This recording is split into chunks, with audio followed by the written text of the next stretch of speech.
नमस्कार. आज आपण बनवणार आहे वाळलेला मांदेली फ्राय. एकदम सुपर टेस्टीला लागते. एकदा खाल तर पुन्हा पुन्हा बनवाल आणि एकदम सोप्या पद्धतीने आहे मी आज तुम्हाला शिकवणार आहे. अगोदर आपण ह्या वाळलेल्या मांदेलीला साफ करून घेऊया.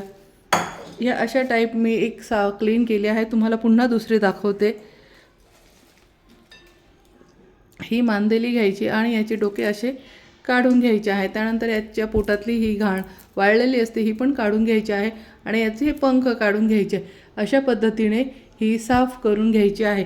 ही साफ केल्यानंतर अशा पद्धतीने पाण्यामध्ये 5 ते 10 मिनिट फक्त भिजवायचे आहे. ह्या टाईप भिजवायचे आहे. भिजवल्यानंतर थोडेसे आपल्याला हे काढून घ्यायचे आहे. त्याच्यावरचे हे जे आहे घाण थोडीशी हाताने नखाने त्याचे हे काढून घ्यायचे आहे. अशा पद्धतीने ही झाली आहे क्लीन. तर आता मी यात कशी फ्राय करायची हे तुम्हाला दाखवते.